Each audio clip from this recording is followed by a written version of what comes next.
Afwan. Bismillah, coba kita lihat ya. Bismillahirrahmanirrahim. Nah, saya mohon izin ya, saya urutkan dulu. Saya ambil video yang terakhir kemarin ya, yang di-upload. Coba kita lihat dulu. Baik, bismillah. Assalamualaikum Ustadz, nama Ana Fulan. Mohon izin saya samarkan namanya ya. Teman-teman sebenarnya bisa lihat juga di sini, tapi saya akan lebih elok kalau saya coba samarkan saja. Dari Kalimantan Selatan, saat ini sudah berusia 27 tahun, lagi proses hijrah dan ingin belajar agama. Adakah pesantren yang bisa menerima Ana mengingat usia Ana sudah tidak muda lagi? Baik, atau bisa bekerja tempat Ustadz Adi, terserah pekerjaan apa, yang penting bisa sambil menuntut ilmu dan punya lingkungan yang baik. Baik, saudaraku yang insya Allah Allah muliakan, saya sangat senang dengan pertanyaan ini. Ya, berbahagia bahwa ada kekuatan yang bisa Anda dapatkan, hidayah yang telah Allah tanamkan dalam diri Anda, kemudian untuk Anda mulai berubah. Itu anugerah Allah yang nggak semua orang bisa dapati itu. Ya, syukuri itu. Ya, Allah berfirman dalam Al-Quran surah ke-29 ayat ke-69. Ya, walladzina jahadu fina lanahdiyannahum subulana. Orang-orang yang mau berusaha merespon petunjuk dari kami. Jadi Allah sampaikan, saya berikan hidayah nih, saya beri petunjuk untuk berubah. Ya, kadang-kadang ada yang datang lewat pendengaran, kita tiba-tiba sedang duduk dengar azan, kok kenapa bisa dengar gitu? Ya, padahal orang lain nggak dengar, Anda dengar.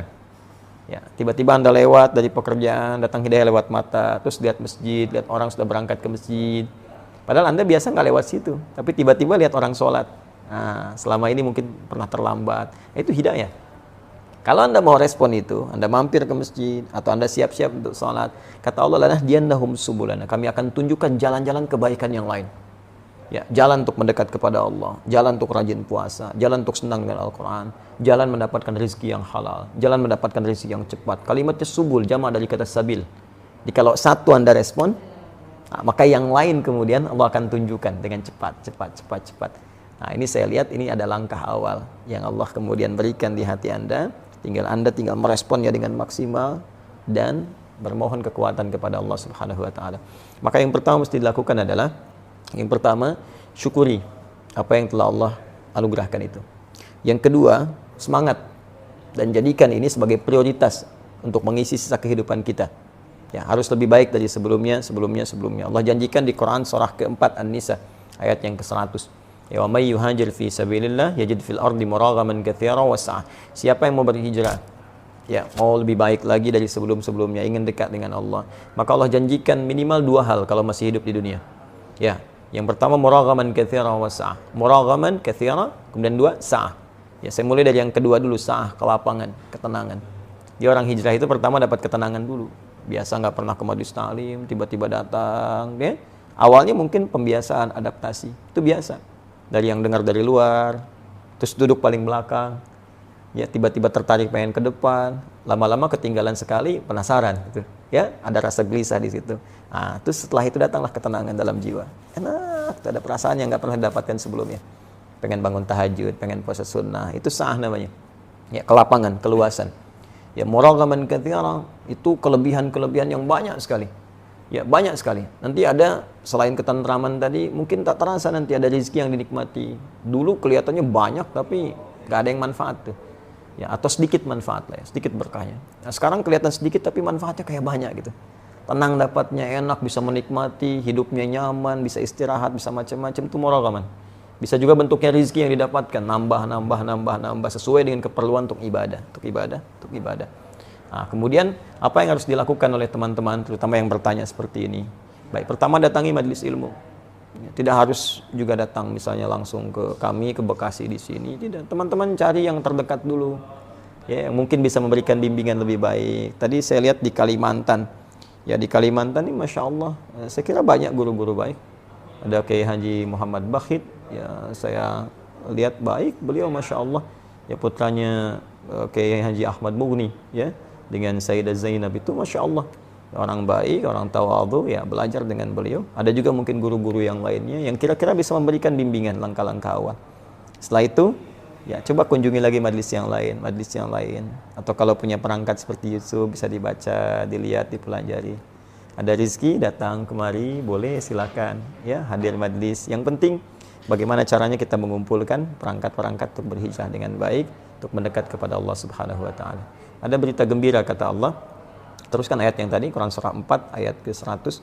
Wa may yakhruj min baitihi muhajiran ila Allahi wa rasulih thumma yudrikul maut faqad waqa'a ajruhu 'ala Allah. Siapa yang kemudian berniat berikhtiar pengen berubah hijrah dan dia baru memulai ini, bahkan baru keluar rumah, tapi kemudian maut datang lebih cepat dari apa yang ia duga, sesuai ajal. Ya, ajalnya memang sudah wafat, seketika harus wafat. Ya, cuman dia nggak duga seketika akan wafat karena sifatnya gaib. Kata Allah, faqad waqa'a ajruhu 'ala Allah. Pahalanya udah dituliskan oleh Allah.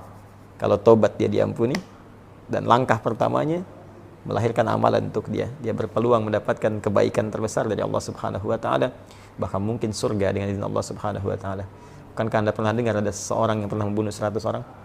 Kemudian setelah itu dia bertobat. Bagaimana cara tobatnya? Dia istighfar, pergi ke majelis ilmu, di tengah jalan dia wafat walaupun belum sampai ke majelisnya. Dia wafat dalam keadaan tobat dan langkahnya dinilai sebagai langkah ibadah. Dakhalal jannah, surga jaminan baginya. Itulah yang melahirkan hadis Nabi di Ibnu Majah nomor hadis 233. Ya, kata Nabi dari riwayat sahabat Abu Darda radhiyallahu taala anhu, qala Rasulullah sallallahu alaihi wasallam, man salaka tariqan yaltamisu fihi ilma sahhalallahu lahu tariqan ilal jannah. Siapa yang menyiapkan dirinya, berusaha serius menempuh perjalanan ya untuk menuntut pengetahuan, tentunya yang mendekatkan diri kepada Allah, maka setiap langkahnya dihitung memudahkan dia ke surga, meringankan dia ke surga. Ya, wa innal malaikata la tadu ajnihataha ridan li talibil ilmi. Dan para malaikat membentangkan sayapnya memberikan ridha kepada penuntut ilmu. Ya, di antara ridhonya ya ampunan. Ya, permohonan ampun kepada Allah, permohonan ampun. Karena itu di akhir hadis disebutkan sebelum masuk kepada ulama pewaris para nabi, ya, mengampuni ya seluruh penduduk langit dan bumi. Kalau penuntut ilmu ini tahu, yaghfiru lahu man fis samawati wal ardi hatta al-hitan allati fil bihar. Memohonkan ampunan kepada Allah. Ya Allah, ampuni si fulan penuntut ilmu ini. Sampai-sampai hiu-hiu yang ada di lautan kalau kita mengetahuinya. Ini perkara gaib yang kita imani. Ya, baru kemudian di ujungnya wa innal ulama warathatul anbiya wa innal anbiya la yurithuna dirhaman wala dinaran. Maka carilah para ulama-ulama yang baik di majelis-majelis ilmu itu karena mereka pewaris Nabi. Cari yang pewaris Nabi, bukan yang mohon maaf sekedar hadir, kadang-kadang terlalu banyak canda yang tidak memberikan manfaat atau yang lainnya, maka itu tidak memberikan nilai-nilai ketaatan kepada Allah yang maksimal. Sekira itu, wallahu taala a'lam bissawab. Assalamualaikum warahmatullahi wabarakatuh.